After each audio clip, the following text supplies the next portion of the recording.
Welcome back, everybody, to a Nothing We Trust Goes to the Movies. I am Matt. I am with Victor again. We are doing yet another episode of Band of Brothers, episode 2, D-Day episode. Victor, you looking forward to this one? I am. I am. It should be action packed. I believe the episode is called Day of Days. Yes.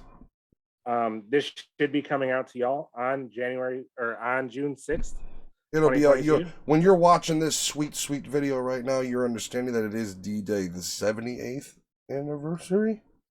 That is the math we just did. You literally just told me and fucking gone. I don't know what that's about. Well, I just said it was 1944 and now it's 2022, so we subtract 22 from 100, that you get 78.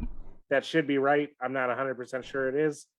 I only know Common Core math, so that would take days of days for us to figure out. Basically, like aliens will invade one day and wipe out Earth, and they'll find Common Core, and even they're going to be like, "Is this hieroglyphics? Like, what is this shit? What were they doing? Why were they doing this? This is so inefficient." They were doing math right originally. Why are they doing it wrong now? Yeah, why did the humans get dumber? What happened? They used to be scary. Like when the aliens are just talking on a table one day where they're like, "You ever seen a fucking train? It's terrifying. Just making noise and screaming at you."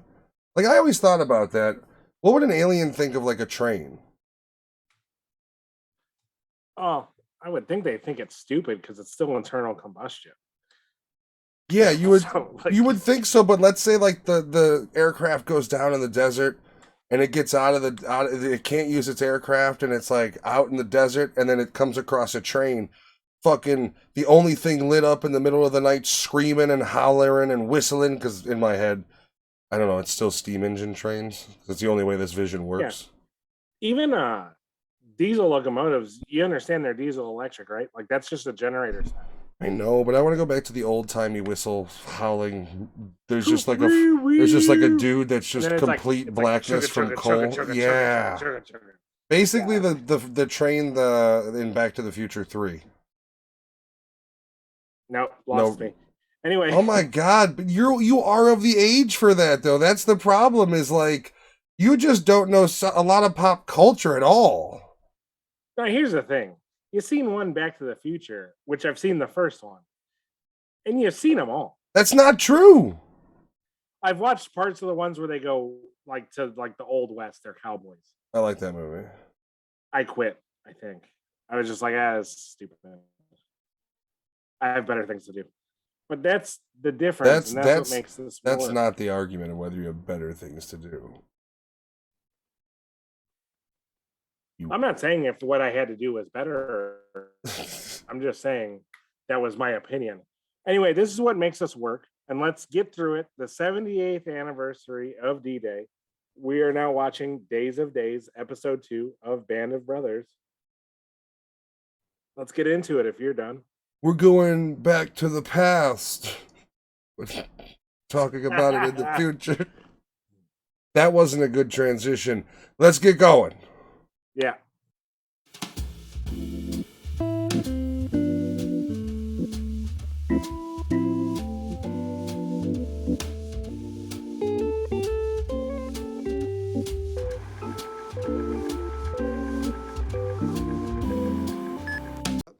Standing in the door, I could see the lights on the drop zone, and I had to assume that was our drop zone, way ahead of us. And so that we had the red light, had everybody standing up, ready to jump. So when the plane started to get hit, and suddenly the pilot gives me the green light, I'm out the door immediately. Yeah, right here. I mean, 416. Yeah. Yep. All right. So right here, you got these dudes are talking about they had a red light from the pilot. They're nowhere near their drop zone. They start taking fire, and the pilots puss out and basically give them the green light. That is basically what's happened. The pilots are like, yeah, fuck that. We're getting out of here. Well, I Green mean, light, get out. I don't know if puss out's a fair characterization for it when you're thinking of like it's either you jump out No. now or we all die. Yeah, they're probably trying to get the men out, to be Yeah. fair. Yeah, it was probably more of like if you guys don't jump right now, The we're more fucked. of us, yeah, the more of us we can get out of these planes, the better. Yeah. You're also looking at, I think, hundreds of planes. Well, there's also the idea of like these men have orders. You know what I mean? Yeah. Like their orders are to do exactly what they're doing. Before you So get, if I'm sure the pilots are told if before you get to the drop zone, you're taking fire. yeah, I mean, drop the boys. the problem with that though is it doesn't seem from anything I've ever seen or read, or we'll see maybe what happens in the episode, that there was any backup plan. It was basically like, here's where you're supposed to be, and then a lot of the airborne ended up hooking up with other units that were just because they were scattered. Yeah, but I don't think. Well, I know for a fact they don't show you what the pilots were told. Listen the here, pilots buddy. are- I've seen Saving Private Ryan. I know the history. Okay. Okay. Yeah, you know what the pilots were told to do. No, I mean, I would imagine they, as fucked up as it is to say, it probably was if you take fire, your first priority is to dump cargo, which is the men. Yeah. So, Yeah, get the men out. Yeah, I think it was much more like you are essentially giant targets full of Yeah. our soldiers. So the concept was probably not like, we're getting the fuck out of here, bro. It was more like, you're getting the fuck out of here before you guys die because we're getting shredded. Yes. And I'm sure there'll be something in this scene that shows it. I mean, I remember playing the old World War II games. I don't remember which one you were the airborne. It might have been Medal of Honor Airborne now that I think about it. But when you drop in and your plane is like getting shredded and you end up just kind of like blump, like jumping out of the plane just like for no, Even I you think, have to. You brought it up, so I think Medal of Honor Allied Assault I think starts with D-Day. Yes. And you're getting shredded immediately on the beaches. Still one of my which is a favorite different, yeah. all-time games because it's got the D-Day Omaha Beach. They did a great job at it. Well, they we don't actually need to go into it. they remastered it for PS3. So if you have an old PS3, I don't think you can buy it anymore, but at one point you could, and they did like a remaster on Frontline to make it look somewhat better and more playable than the original. Or Frontline was the one that had that. Yeah, they were the first to tackle D-Day, and it was. There's bullets whizzing past you in the water. Yeah, and then remember, like when you would actually go behind the steel pillars, you'd hear the ting ting ting ting. It was one of those like first, yeah. Anyways, let's. But I just do want to point out, the whole scene, and we'll say I'll know it from the intro, so you don't necessarily have to write down that clip. But at the end, where he's, you try to put that out of your mind, and he gets choked up. The fact that this is. How many decades later, and these guys talk about it, and they're right back there. In the back of your mind, you wonder what's going to happen and all that. You've been trained and trained and trained, and what your job is going to be, and what you're supposed to do, and that's what you got to think about. And we lost a lot of people that night, but you try to put it all on your mind. They speak about having to basically pump yourself up mentally in order to jump out of that fucking plane. Like each guy had his own mental battle to deal with, essentially. Yeah, on another point of that, I think, and I'm not a guy who wants to skydive or do anything like that. Never have had. I don't even want to ride roller coasters. But I hate roller coasters. I don't like them. Call me a pussy, I'll punch you in the jaw and then agree with you. Yeah, I am. If that's what it takes to not be a pussy, I am a pussy. That's fine. Yeah. I think I would want out of that fucking plane. Yeah, I would be like knowing that I've got the fire. Well, out of all the things that's going on, your parachute's probably the most reliable thing in the entire situation. 100%. Like if you pop that motherfucker, it's gonna open for you, and if you don't, did they have backups back then? Yeah, they the plane was supposed to pull their first chute, Yeah. and if it didn't, they had a reserve. Yo, can you imagine going in with no fucking reserve? Just like, you got one shot, bro? Yeah.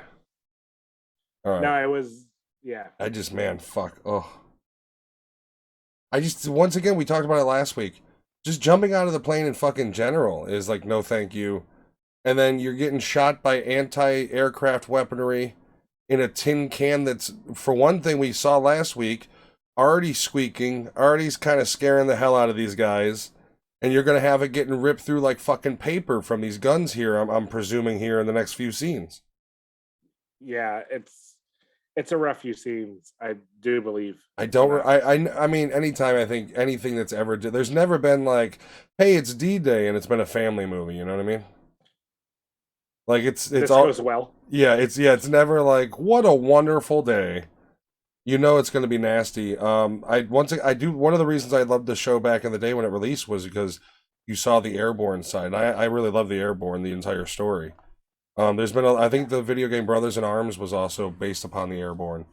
And that was a deeper dive into those guys kind of getting scattered. So as a nerd, you know, and kind of a fan of history, you know, I used to watch History Channel when there was actual history on it. I do appreciate shit like this, especially if it's accurate. And I believe, but I know it's kind of a reveal at the end. Spoiler alert, sorry, but aren't these dudes the guys that are actually in it? Like the guys that the story's about? Yeah. These are actual 101st Airborne men. That's, specifically some of them from the characters in the show.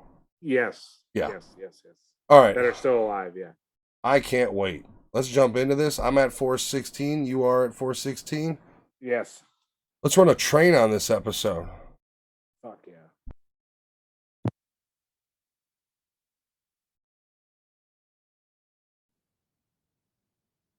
Part D.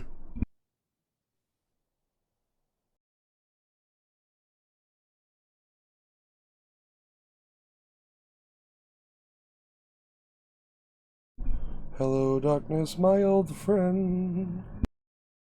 Sick. Real quick, pause. Yeah. The redheaded guy in the center. Oh, that. Are you gonna tell me about? Yeah. Stevie? Yeah. He played. Yeah. He's Steve's voice in American Dad. And he's actually. I looked it up when he sent it to me last. Yeah, he's actually won awards in singing as well. Like he's a professional. Really? Yeah, he's a professional singer as well. I probably lost some time on you because I had to turn my brightness up. I'm at 457. Okay, yeah. If you want, go ahead. Yeah, then you definitely don't. What I'm saying makes no fucking sense to you. So go ahead. I'm at 503. So catch up to 503. I noticed when you said the other day though. Yeah, I looked him up and then I was like, oh no shit. That was the only reference I can think of to like, because he's in the show The Orville, but I don't think you watch that. No, I don't. All right, so yeah, I'm at 503. Go ahead and catch up. I'll point when I'm there, I guess. I don't know. Yeah, I guess. Yeah.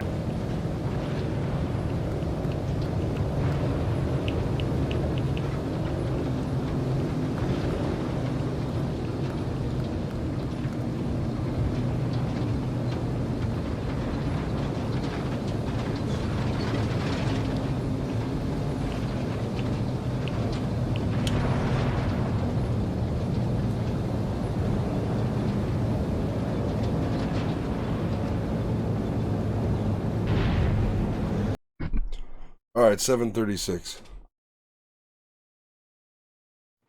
All right. Yeah. So we talked last week about the dude who lost his brother kind of being cold to the world. And his facial expressions in this scene are basically like, let's just get this over. Yeah. Like he doesn't seem worried. Like he's got the cross in his hand, but he doesn't seem like a guy who's worried about dying right now. It seems more like, fuck it, what's the point? He's the only one cold. How do you fall asleep, by the way? Yeah, I don't know. Like, how are you sleeping in this situation at all? Like, I get it, you're tired, but like, really? You're asleep? How? Yeah, I don't know. I was gonna, the fact that they're flying with open doors. Yeah. which I mean, obviously they're not at cruising altitude of jets now. These are propeller planes. Yeah, but still, I mean, that's a loud ride. It's probably loud already. And it's probably windy. I would assume. I think that's a safe assumption, yes. Gee, do you think it's windy when you're flying in a plane? I'm not sure. Maybe. Let's open a plane and I don't find know. out. Maybe A it's door. not. No, oh, is that the trick to flying? Is it's not windy at all? Yeah, like it's like if you're driving in a car, if you only open one window, like it's not that windy. But if you open two, it's windy as fuck. Oh, as long as just one door is open. Yeah, one door is open. That's fine. Well, we're gonna stop doing our third podcast, which is Victor's Terrible Idea Hour, and we're just gonna get back to the show. I just like, I wanted to pause it here only because like this is where shit's gonna really hit the fan. Yeah. And like we talked about last week, these guys are like basically like have been blue balls for how long? A week or 4 days or whatever it's been of just postponements. And here we are, and it's like it's setting in. We saw poor little Simon Pegg showing his little hissy fit he's having, like, and the reality is we're gonna see a lot of dudes get shredded here, like fucking lettuce. Also, I want to bring it up, and we don't have to show it, but earlier in what we were watching, the dude that asked the other dude for the light would tell me that he's not a smoker, and these dudes are just taking up smoking. Yeah, literally, because it's something to do. Between boredom and nerves. It's just that it's something that, it's just something to do. You know what? I guess I'll start smoking cigarettes. I mean, you know, when you're in war, and specifically one this violent and with the high death toll it had, I guess they weren't looking at long term so much. Also, it was a different time. Cigarettes are part of your rations. Not only that, but they were doctor recommended. It's like that's when there used to be commercials are like, you know, 4 out of 5 doctors say that you should smoke a Marlboro. They're the best brand out there and the best for you. Camels. Yeah. All branches of medicine. Doctors in all parts of the country were asked, "What cigarette do you smoke, doctor?" Once again, the brand named most was Camel. Yes, according to this repeated nationwide survey, more doctors smoke Camels than any other cigarette. Yeah. Yeah, and it's literally like actually this is pre that, but yeah. Not too far before. I mean, you're looking at like right, I'm talking 48, 47, 49 you start seeing those ads. Yeah, but this is I'm saying it's slightly pre that, but it is. Well, I think what it was is so many dudes came back from the war that smoked that you had doctors basically like, you know, they didn't have a lot of the x-ray technology either, so it was basically like, your lungs sound fine enough to me, kid. Yeah, what can it hurt? Like, you know, don't worry, smoking's the least of your problems. You work in the factory. It's still interesting now, like if it tends to be heavier women, like my 600-pound life and stuff. But I've heard of it happening. I've seen it where a doctor is like, how did you not know you were 6 months pregnant? And she's like, well, I didn't. And he's like, well, you've been smoking now. He's like, if you quit smoking now, like you're going to kill the kid. You should keep smoking. Jeez, yeah, because it'll go through withdrawals. Yeah, like that's something a doctor is forced to do and be like, you might as well keep smoking. And then she's like, what brand do you reckon? I don't give a fuck. You're stupid. You're a piece of shit. You smoke anything, I don't care. You stupid fat pig. Probably smoke cocks.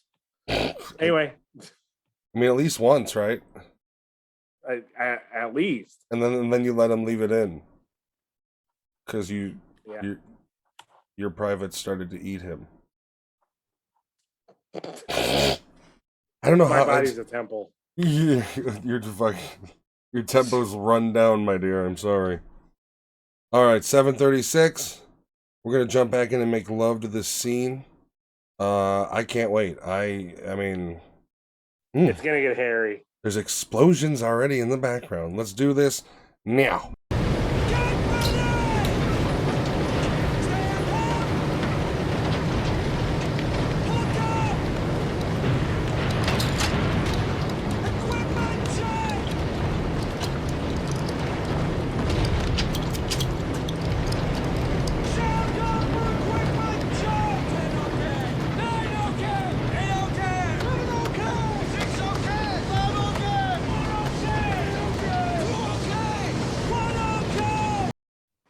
823.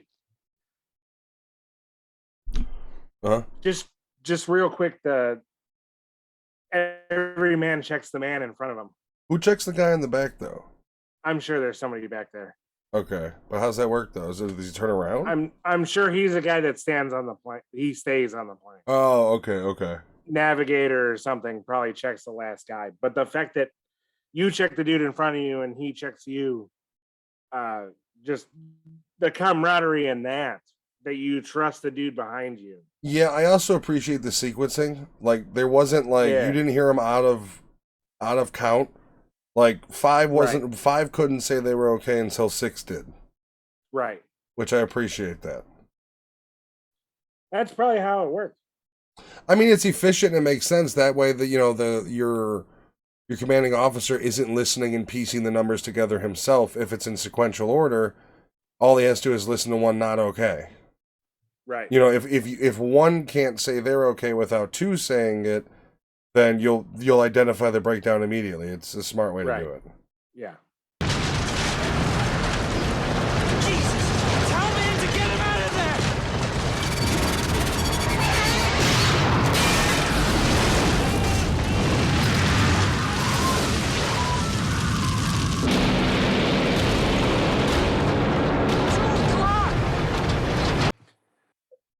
Uh, 948.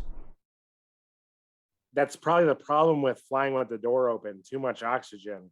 Yeah, it really just accelerates a fire. fucking fueled that in the cargo shit.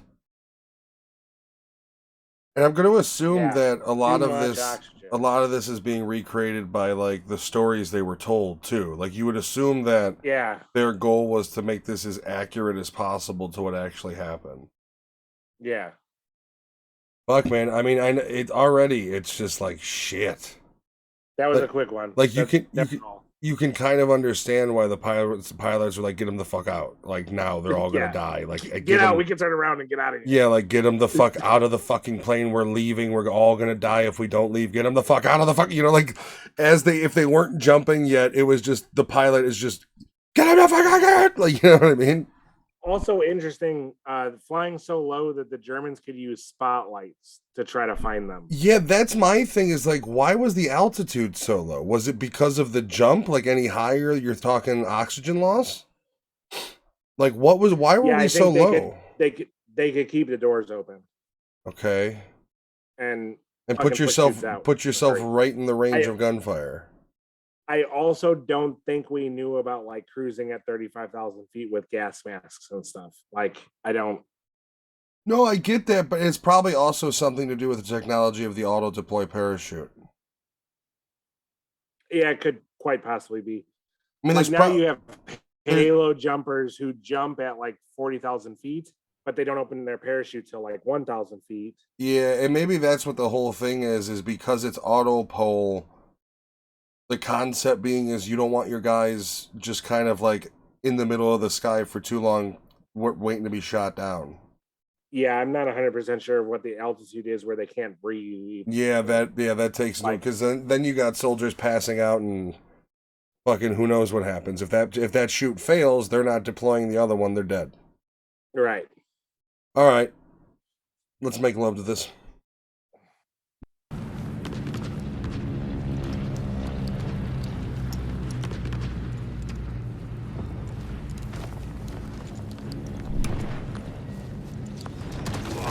I'm at 11:58. I'm at 52. Go ahead and go to the next 6 seconds. I say flash. Say thunder. Yes, sir. Thunder, sir.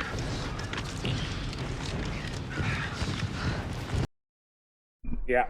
Fucking winter's coming in. I don't think that's the proper reply, soldier. Yeah. Classic winners. Classic winners. The fact that so many of these guys did make it to the ground, and they do really kind of portray it, like it doesn't seem like it's all that, it seemed like it was a fairly quick drop from where they were to ground level. He didn't seem to be in the air too long. They actually mentioned in that scene right before, if we get any lower, we aren't going to need these parachutes. Yeah, like and once again, that we were just saying, like, I don't understand why they were at that altitude. I think it was a technology at the time. I don't know. Maybe was it an underestimating of perhaps the anti-air capabilities? Well, it's sounds like between those two pilots talking, they wanted to be. He was trying to gain altitude to get them a better jump, and that's why he was going too fast to try to climb. Oh, and then that bullet comes in, man, at a foot.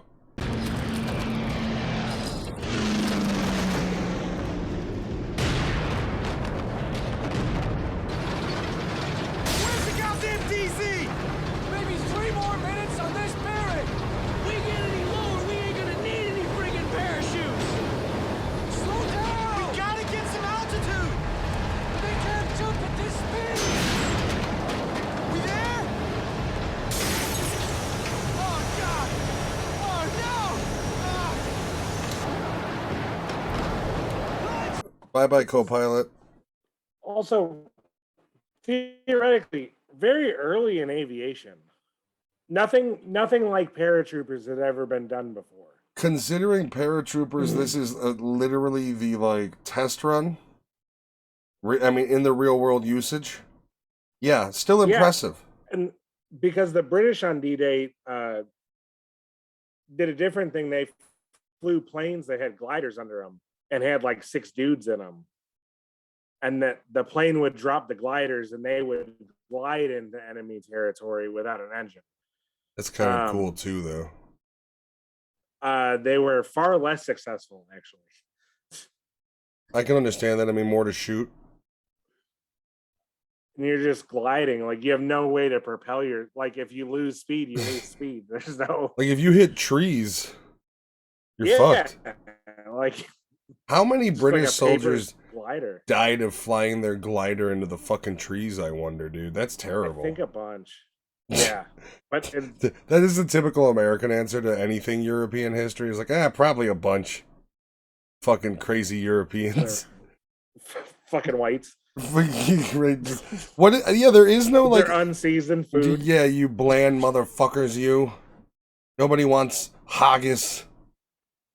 You ever had haggis? It sounds disgusting, isn't it? Like various meats wrapped in like guts or some shit and boiled. I think it's sheep's bladder. Fuck actually. that, bro. I'm done. Sheep's I'm bladder. out. I'm not. Why? Why would I eat that when there's good foods in the fucking world? Like I don't live in a third world country. Why the fuck would I eat that's haggis? all they had at the time. No, but then you see like haggis on menus out here at some of these fucking places, and it's like I've never had it. Hipster fucks. But like you look at Mexican food, I'll eat tripe. I won't. Menudo. I don't care. I don't love menudo. I won't eat chitlins.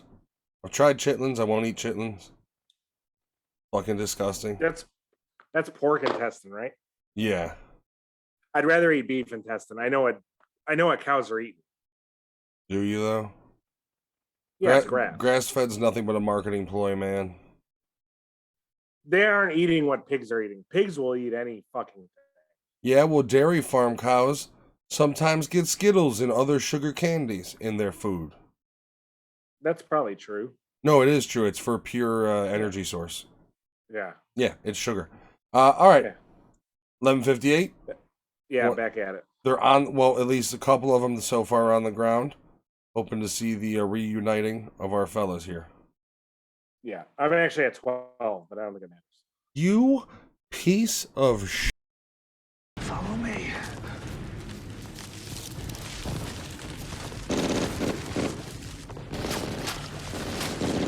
Hell back.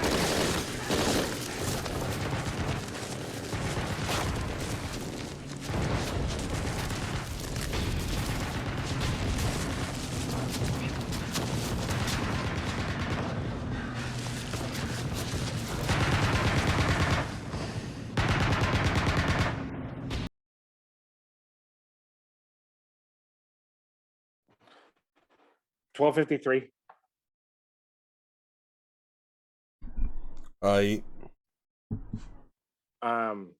So they start running into a field to go get Winter's leg bag. I assume is what they're after. Yeah. They start taking machine gun fire. They run back the other way. I don't think Winters has a weapon at this point. No, he's unarmed. Yeah. Which I don't is the sidearm not in the holster? Is it in the pack as well? He must have lost it because he's not fucking wielding. No, he's got nothing. Yeah, it's just wild. And they're staring at a German machine gun nest at the point where I stopped at 12:53. Yeah, gonna get heavy. All right, that's all. All right, boom, let's do it.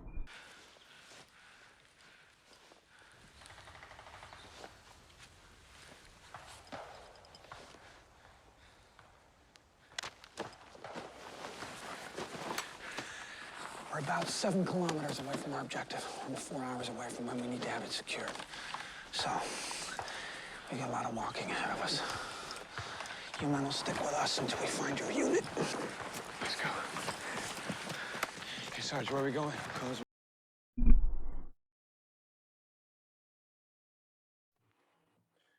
1611. Yeah, exactly where I am, yeah. All right. 7 kilometers off where they were supposed to. It's not, Which I think is 3.5 miles. I guess, is that, I mean, it's not great, but considering the conditions, is it really that bad? I mean, yeah, you could say you could walk a mile in 15 to 20 minutes, walking at a leisurely pace, but they're also trying to be hidden. Yeah, I mean, and then take an objective. well, yeah, no, I get that. I'm just saying, like, realistically, 4 miles for these guys that were doing 12 on Fridays, and after spaghetti dinner, he made them do 3 down, 3 up. Like, realistically, at least in Easy Company, those guys should have no problem making that slog. The fact that you've got, once again, where they literally just touched down, and you've got Able Company, you've got 82nd in here now. Yeah, 2 dudes from the 82nd. And it's all just I like how Winters has the quote where he says, he's like, shit, am I on the wrong site? Well, either that or we both are. Yeah. Like, there's no, he's literally saying, I think part of it is he's trying to calm the kid when he's like, look for trees and roads, and It's funny. He seemed a little bit Ron Livingston-ish. A little too calm there, you know what I mean? What else are you gonna do there? Panic? Well, yeah, and especially, you can't panic in front of the young soldier either. That's what I'd rather him do. Yeah. Be straight up kind of funny. Yeah. I would tell your platoon leader that you're a rifleman first and a radio operator second. Well, I know it's a weird situation to be saying this, but Winters almost came across there as like charming. Yeah.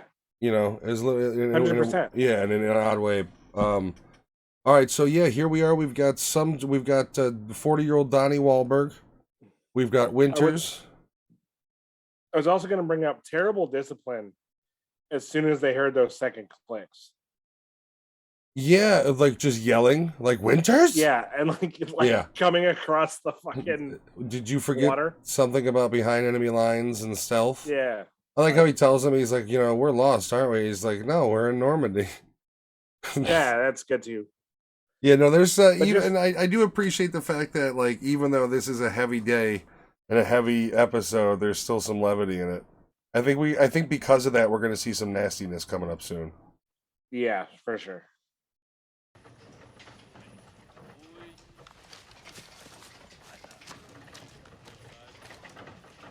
Wait for my command.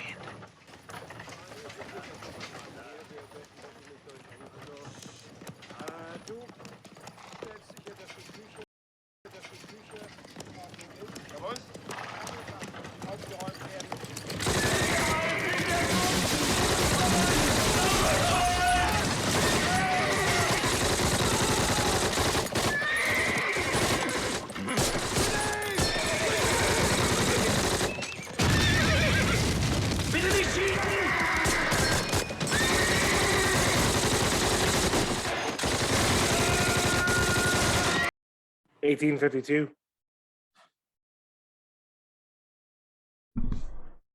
Oh, I'm so glad we have scenes like that in this show finally. Yeah. Gardner loses his shit. Who is the one whose brother died? Which really, if he did it again, I'd shoot him on sight. Yeah. But the first time, Badass, don't get me they let him wrong. do it. Fucking slotted everybody, you get one strike. After that, you do it again, you disobey an order, you put the entire group at risk, I kill you right now, I drop it. We do a court-martial here and now, and I put a bullet in your head by firing squad. Yeah. But I don't know. After his brother died at Monte Casino. I get it, but loose cannons loose cannons get people killed is the problem. But he did what he had to do this one time. With that said, Yeah. I mean, I think it was going to lead to that. That was the eventuality of what was going to happen either way. It's just, it wasn't the command of the commander. You went ahead and you went and did your own thing. Yeah. He was told to wait. They were going to do that anyway. Yeah, they were going to slaughter him wholesale either way. But now you've got, see how many more were coming. Winters needs to grab an MP40 or something. Get a weapon, get some gear. You shot the fucking horses to shit though, so. And threw a grenade at the horses. Yeah, what a very rude thing to do to the poor horsies. Jeez, I do love scenes like that though. They're Nazis too. Yeah, stupid Nazi horses. I do appreciate the dust coming out of them when they get shot. The Saving Private Ryan ass shit. Always love that. I'm glad we're getting some violence. I mean, the first episode there's none. This episode we're just getting some. We got a very little bit of a taste of it when the co-pilot got shot, but here we are. Finally got some violence. Let's jump back in. As long as you're good. No, I'm good. All right, cool. Let's do it. Just 1920 looks like a Car 98K bolt action rifle. Yep, that's what he gave him. Which I honestly probably would have gone for the MP40 myself, as long as there was ammunition. Yeah, it depends. They just handed him something, but yeah, and I do appreciate that his guy's got his back. Like, here you go, kraut weapon. Yeah, that's it. All right, let's do it. You see him? He just sat there. He didn't have a weapon. What's he gonna do, shout at him? Shouts at me for killing Krauts. He just wanted you to wait for his command. Joe, he don't even drink.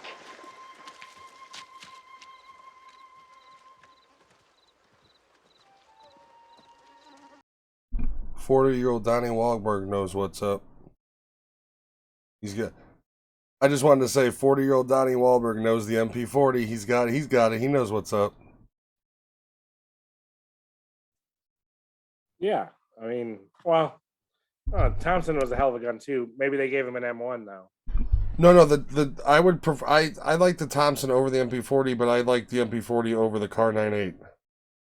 Oh yeah, for sure. Like, because Donnie Wahlberg has an MP40, and it's like Donnie Wahlberg gets it. You go for that instead of the car. He gave Winters the car because he wanted the MP40. Yeah. I mean, either way. That's all I wanted to say. Yeah, that's true. It's, nothing. Yeah, I wonder how much ammunition they got off those guys. I'd imagine a decent amount. That was a decent amount of soldiers they took out. Probably. Oh, it depends on what they were carrying. Well, you'd imagine they had extra ammunition in the wagons and shit too. Yeah, they had horses, so I would assume most of those dudes are carrying bolt action rifles. Yeah, probably. Somebody was carrying an MP40 though. God bless Donnie Wahlberg. Let's jump right back in. McDowell, you okay? Yes, Sergeant. Well, let's go.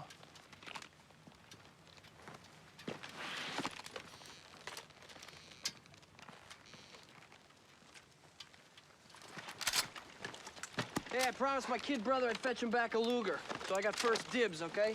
Check that one.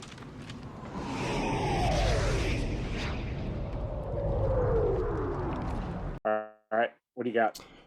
So, was it not a thing of them booby trapping soldiers' bodies with grenades back then, or mines? I don't know what happened to the dudes on the ground, but that dude hanging in the tree, obviously. No. The German soldier that he just flips over that's on the ground. Was that a Is that a Vietnam? German? Yeah, that's a Vietnam era thing. okay, because he was trying to. He was going for the German corpse to get the Luger for his kid brother. Yeah. So was that more of a Vietnam thing with booby trap dead bodies? It Okay, was. okay. This is Because my first thought was like, what the fuck are you doing, just flipping him over like that? But that must have been And that more of a is- Vietnam thing. yeah, and that is the American Dad guy, isn't it? With the Luger. Yeah, and that's why I thought I was like, oh shit, Steve's gonna get fucking blown up by a mine. No, that wasn't a thing that Wyatt did. Why do you keep saying that? What is that? What is that like reference to? Well, like because the Japanese did horrific shit Oh, with yeah. yeah. The problem is the Wyatts also wiped out 6 million Jews. So Well, yeah. That's a little. there's a little bit on that. Dude. Oh, That's a little different. on those accounting account receivables, we don't mention those. No, I mean you're right, but like as far as warfare goes, like yeah, they weren't like digging holes and jumping out of them with samurai swords. The Japanese were also pretty big into torture. Yeah. Which And, is something that really I don't think is talked about. I mean, I think you've seen it and stuff, but it's not really a talking point when you talk about the Pacific. No, it's not. And then when you talk about like Germans and like I don't know how they treated Jewish POWs, maybe, but the way they treated POWs was pretty standard. The way you should treat POWs. Well, I don't know. I'm pretty sure if you were a Jewish POW, you got sent to a work camp. If they found out. Yeah, you know, I don't know. But yeah, as far as like the accounts of them holding POWs is pretty above board. Like, yeah, we just had POWs and we put them in camps and fed them and did what we had to do, and they lived. Yeah, I don't know. Burn them all to the fucking ground. Not the POWs, every one of them. Whether it's a concentration camp or a POW camp, fucking burn every Nazi to the ground. We also earlier I forgot to mention we did see our first case of murder. When the one officer was giving up and he shot him anyways. Oh yeah. That is your first war crime that we've seen thus far in the show. Yeah, there's more coming. Yeah, I can't wait. Yeah. Let's do it. That's so. Let's move out. He's just gonna learn to return his fire is all. Just gotta realize it ain't about you. I just heard his brother. Malaki, shut your yap. His brother got at a casino. Found out before we jumped.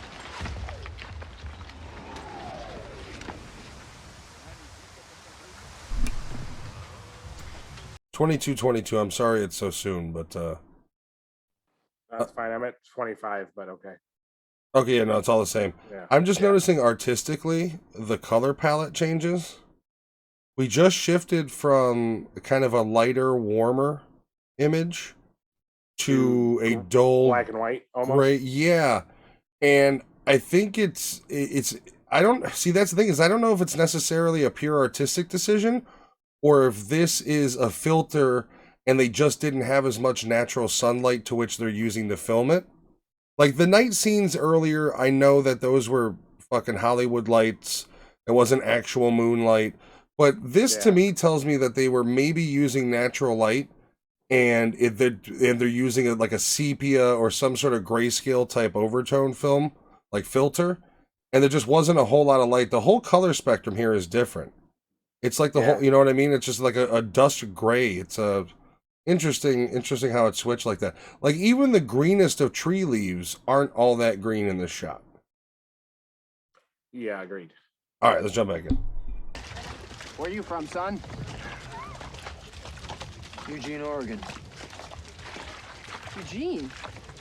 You gotta be kidding me. Popeye, did you hear this? I'm from Astoria. You don't say. Yeah, Orange Street.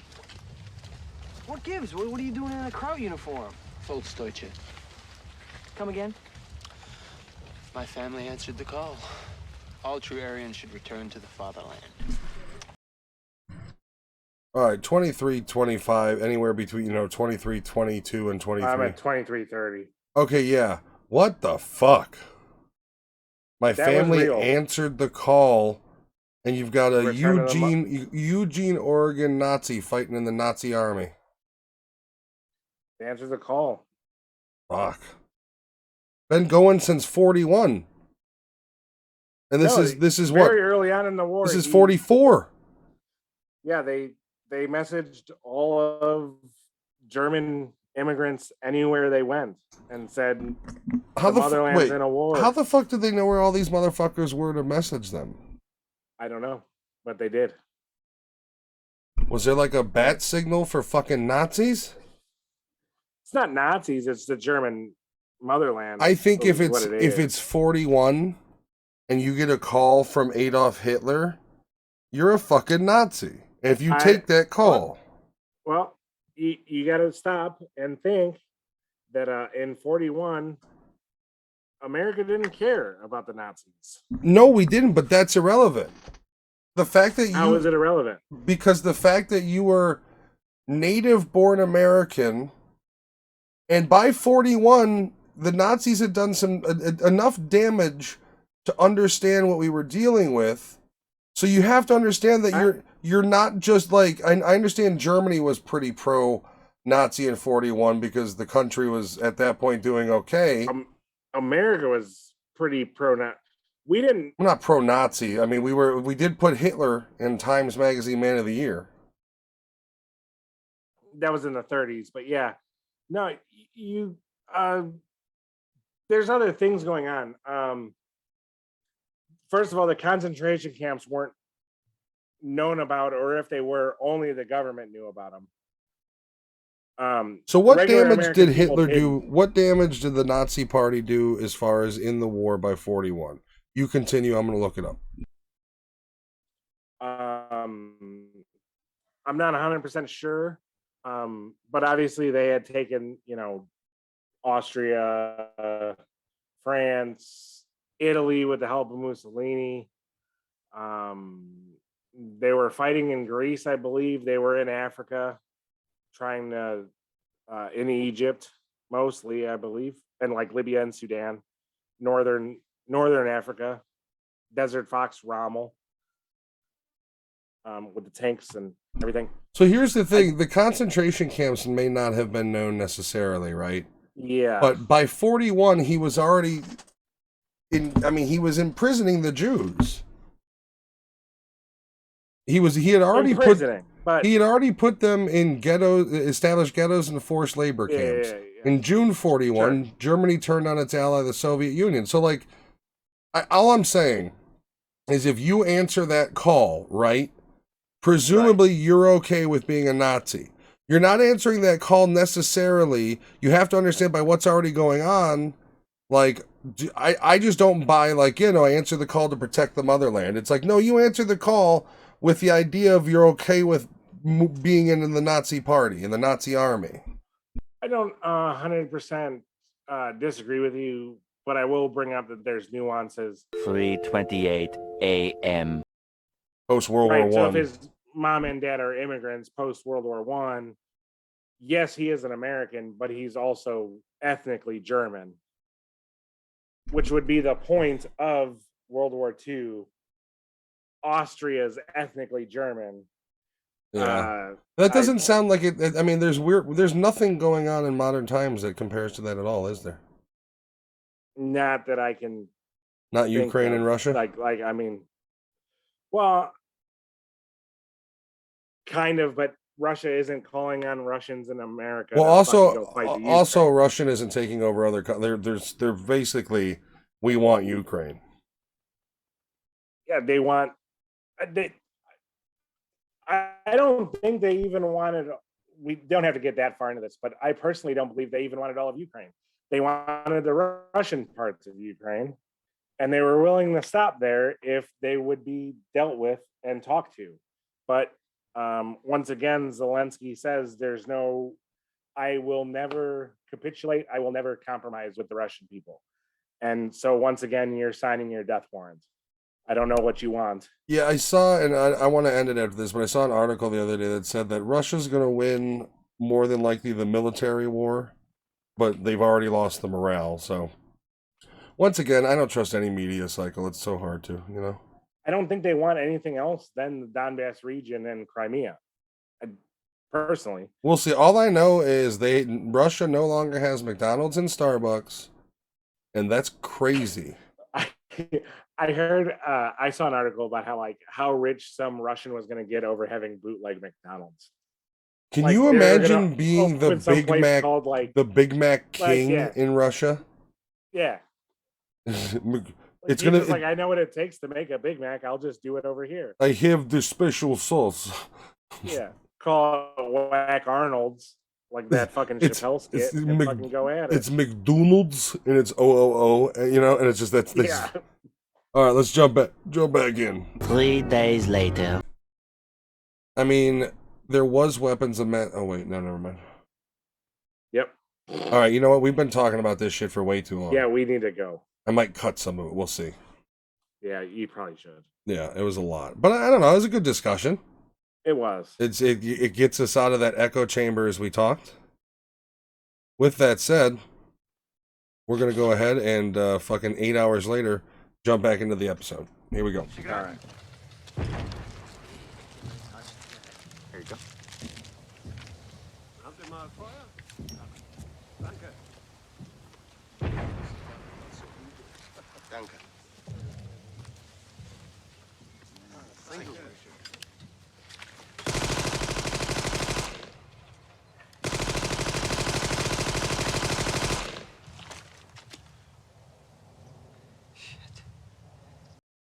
And there's our first real war crime.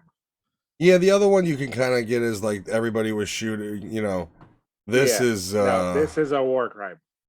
which once again, by this point, the only one that's not a war crime on, in my opinion, is the defector. Okay, well, Because of treason. fine. Yeah, I understand your sentiment, but yeah, there was like 8 more of them. I mean, and you know what the fuck? Were you the same as me? As soon as as soon as you saw the cigarettes coming out, you're like, they're all dead. Yeah, I knew it was coming. I actually remember the scene vividly. I don't. That- I'm actually really enjoying the fact that I don't remember a ton of this. Oh. I think he gets lightly reprimanded for it. Yeah, I mean, and the problem is it's like, how do you know what I mean? This is D-Day. Do these guys have any idea what's going on the beach? I don't think so. No, they wouldn't. They have no clue. Yeah, I don't know, man. When one of your guys is saying 90% of us aren't here, it's hard. Yeah. It's hard as a commanding officer, even though it's the right thing to do, to tell these guys not to express the violence and rage they have. You know what I mean? Like, he reprimanded him for disobeying the order. It wasn't about, oh, you slaughtered these Germans. It was, hey man, you were Right. 30 seconds early. Fucking chill. Yeah. So, yeah, I mean, I'm glad they explore the ugliness of shit like that, though, too. Yeah. They kind of need to. Although I For am sure. now more interested in this whole thing of the American-German thing they had. I'm going to look more into that. I find that interesting that they had a Nazi-sympathizing American group that was designed to recruit German Americans. That's something they don't talk a ton about. No, never do. All right, let's jump back in. Mighty P Company takes a shot at the next gun. All yours. Let's go, Dog Company. Let's get at him, P Company. Job J. Who is that, Spears?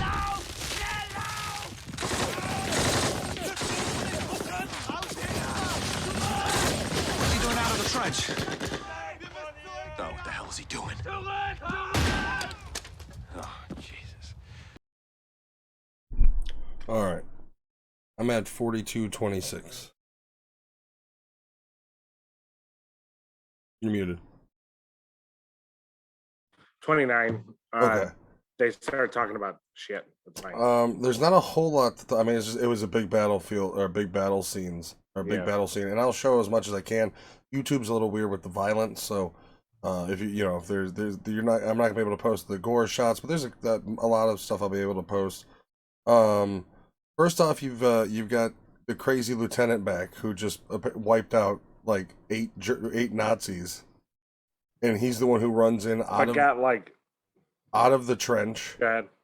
fucking then in there like Captain America and just takes the one gun virtually on his own. Yeah, I think it looked like he got like 4 or 5 guys killed. Yeah, dude, like way in. everybody that went with him basically just fucking slaughtered Yeah. besides him. Yeah, it was Dog Company, I believe. Yeah, Dead Dog Company. Winters, you're seeing a lot of. I'm enjoying Winters and his kind of second command, the white haired dude. Neil McDonough. Compton, I Neil believe. McDonough's his real name. Buck. Yeah, Buck Compton. Yeah, Buck. I'm enjoying that kind of relationship going on. The tactics you're seeing here are really cool. I also, as I'm watching this battle scene, prefer how this was filmed to, I think, even Saving Private Ryan. Conscious, police him up from below! Remains, join, move out!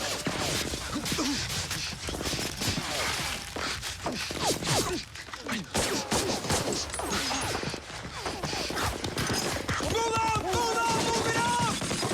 MG start! Fall back to your original positions! Everyone... There's a certain franticness to this that like, I don't know. It's the kind of up close and personal perspective you get of the fighting here. I really dig. And they leave. They don't finish the battle. They've gotten rid of the guns, and they say, "Okay, we'll fall back." Yeah. It's not so. It's there's a certain something's very cool about. For one thing, the production value is great. I mean, yeah, early on with the dropping and during D-Day, so a lot of the CG was rough because of its age. But I mean, this thing is the way they shoot. It's a mix between Saving Private Ryan and Bourne Identity. It's like, it's like in your face. You're part of it. I really think the battle scenes are awesome. And once again, I'll show as much as I can. You're seeing a lot of American casualties here too. I do like the fact that the one gunning nest is shooting at the other one because they think they've already taken it over. Yeah. I find that fucking just hilarious. Must be doing something right. Look! God, I'm so confused. They're firing on the third gun. We better blow this thing before they figure out what the hell's happened. I'm gonna go and see what's keeping lifted. All right. Toy, cover the lieutenant! I think that. Well, I mean, I think because I've read this book too, and I think it happens in the book as well. So that must be something that happened. I could see in the chaos that you aren't even sure. You can see the Germans yelling at the machine gun nest to stop. Yeah. Joe Toy getting hit by machine guns or by grenades twice. Yeah, still surviving, being okay. And also the dude being upset that he got shot in the ass. Where you hit, Pop? I can't believe I fucked up my ass, sir. Your ass? Oh, shit. Hey, Popeye, how bad is it? I'm sorry, sir. I didn't mean to fuck up. I don't think it's too bad. And yeah, like he having to feels go like he back let to him battalion. down. Yeah, I'm sorry, Yeah. I got fucked up in the. It's his Also terminology. seems really old. He does. He looks like an adult Charlie Brown. I'm not 100% sure, but I think they preferred to draft guys over like 25 during World War II. Really? Yeah, they were smarter. Interesting. They were not so heroic. They would think about things and carry out plans. Well, nowadays we're just, if we have a draft, you're just drafting bodies.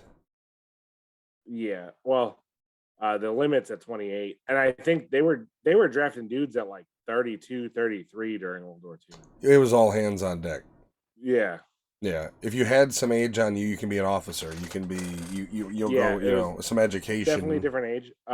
Interesting to note, Winters has an American gun at this point. Yeah, he must have got that the Garand when he got to forward operating base. Yeah, he's carrying an M1. The clip pops multiple times. I've never seen him reload it, but that's movie magic. Any of them really. Yeah, the only one that's ever talked about reloading was Malarkey. So far, no. There's a scene. It was in that whole battle where there's like 3 of them trying to reload at the same time. Like you see them trying to shove the clip in. Yeah, and they're like taking machine gun fire, and like that's got to be fucking nerve wracking.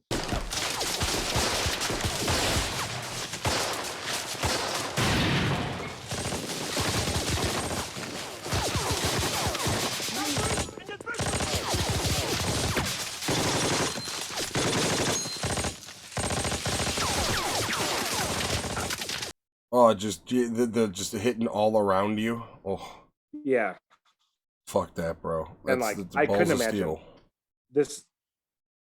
this whole.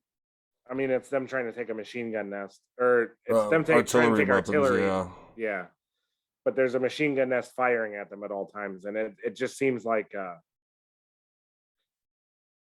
fuck, man. Like, how could you? Like, I couldn't even imagine. Like, Yeah, people, we nowadays tend to dwell on our stress. Compared to that, we don't know stress. yeah, you have no dog. You have no emotional support animal. It's fucking kill or be killed. You can't tweet about it to get sympathy later. No, well, maybe later, but Not during not World this War moment. II. Yeah, There was no tweeting. You basically tell a friend and they're like, yeah, me too, I fought as well. Like, that was the generation, like, you know. Like, oh, you meet a buddy at work when you're post World War II, you're in a factory somewhere, and the only thing you have in common is you drink heavily and you were both in the war. and you beat your wife. Well, that's without saying. Everybody, without even non-drunks back then just didn't take the lid. Yeah. No wife of mine's gonna talk to me. Yeah, I fucking killed Hitler. Like, you were in the Pacific. Oh, that's funny. It's my grandpa. All right, let's get back into it. You only got a few more minutes left. That was a hell of a battle scene. I really enjoyed that. Yeah. Let's go again. Dearborn, including Easy Company, was still scattered all over Normandy, and the success of the invasion was far from certain. We had an hour to rest and scrounge whatever food we could before we had to move south and secure the town of Couleville.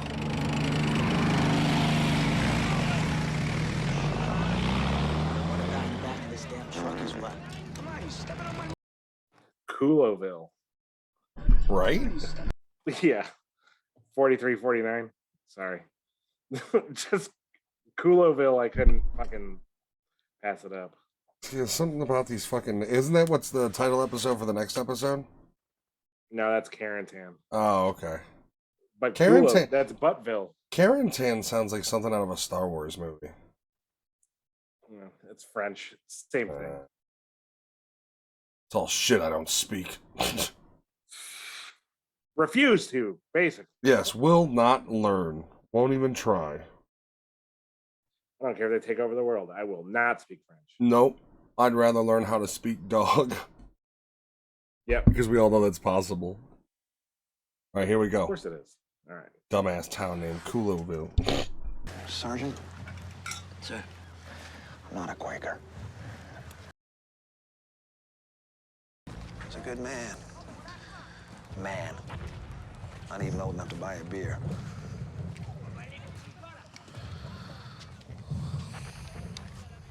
Not hungry. Hey, Dick.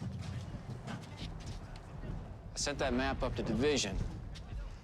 I think it's gonna do some good.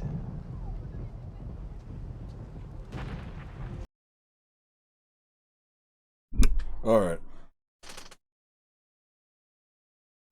Not a whole lot to unpack there. Basically, you have the map that he found in the by the artillery guns.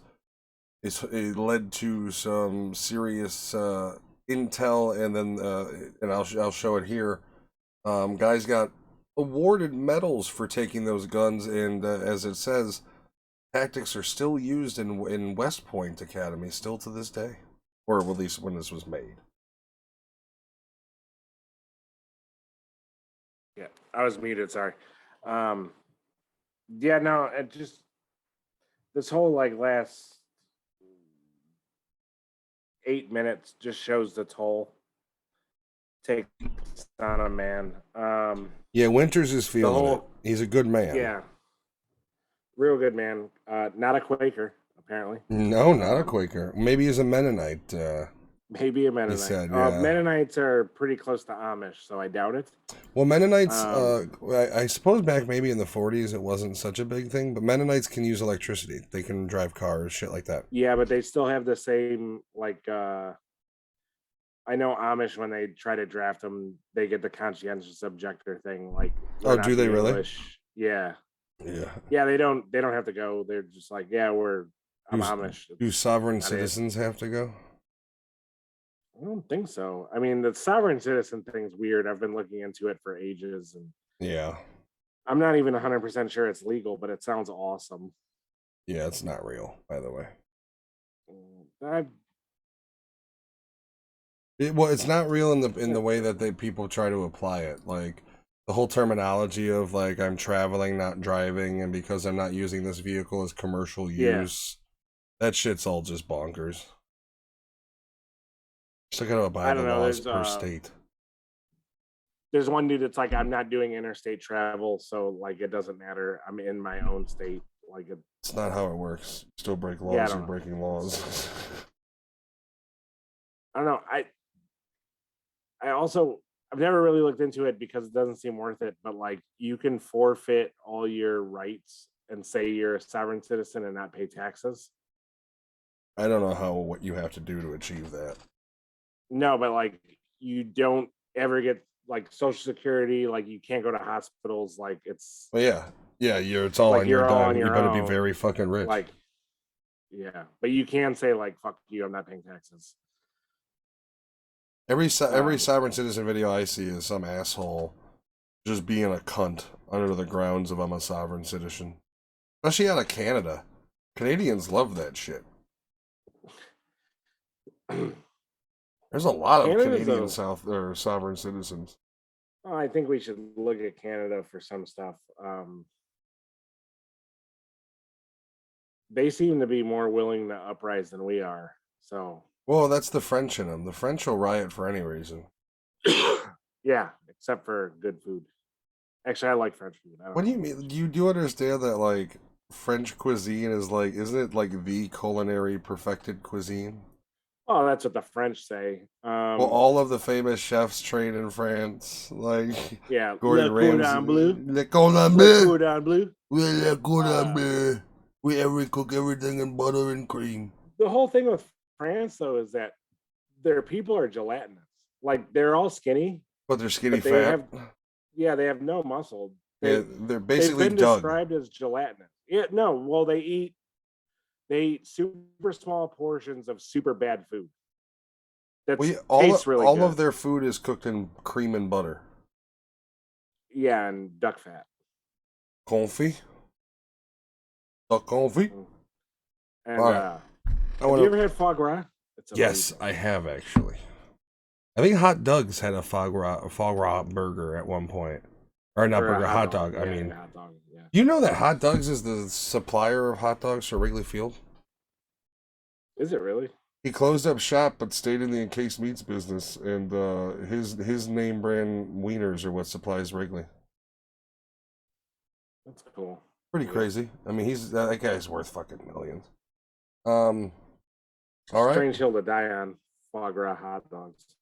Well, I actually gave him credit because like he took a lot of flack from animal rights groups for like serving venison and buffalo and shit like that. Yeah. And he was like, fuck you, it's meat. All his fries were fried in duck fat.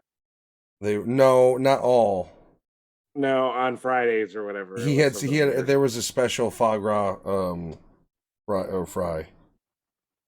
They used to have some good hot dogs. Anyways, let's wrap this I up. never had So I had it when I was younger. He was in a different location. That location burned down. Then he moved to where he was and became Hot Dogs that everybody knew. And I went through growing up, and then by the time they closed, I was with my wife, and I remember like we waited in like a fucking hour-long line Yeah. just to get one last time, and I was just like thinking the whole time, like, not worth it. Fucking hot dog.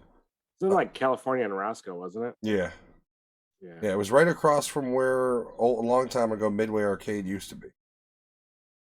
Yeah, I wouldn't know that. Loser. Anyway, let's wrap this. I don't have much to say. I'm looking forward to the next episode. This episode definitely gave us a pretty good dose of battle and action and the way it's going to be kind of presented in the series, and I'm all in. I can't wait for the next episode. Yeah. Also, just real quick in that battle scene, I wanted to bring it up because you mentioned Steven Spielberg, like same as Saving Private Ryan, just pop like air pops. Yeah. There was some blood in that battle. Yeah, there was way more blood than in your average kill in Saving Private Ryan. which Yeah, is why no, like, the kills. I don't know how much I'm gonna be able to show. Depends on how much blood. And not only that, but after that, after he got on the tank with Ron Livingston, and the Yeah. tank, that entire ground was blood covered. It was blood red. I didn't catch that. Yeah, if you go back and look when they're leaving and the camera angle pans up, the entire ground in front of them that they're traveling is blood red. Well, I'll go back and visit, but Do so. I'll also take your word for it. All right, guys. You're all good? All right. Yeah, I'm good. All right, guys. Check us out. This will be out once again. Today is D-Day. If you're watching this on D-Day. Intense battle. Once again, we're here. We show support. Check this out. Hopefully get a little history. We have discussions like we had earlier, which I'm definitely going to cut short. It was long. But beyond that, we will see you guys next week for another exciting episode. And we'll be kind of putting out this as well as the podcast, and it's going to kind of blend into the same thing a little bit. We'll be pumping essentially more content out than ever, both on YouTube and Spotify. So once again, I'm Matt. I'm with Victor. We will see you guys either next time on this show or the podcast or both. You guys have yourself a wonderful night. Good night. Bye.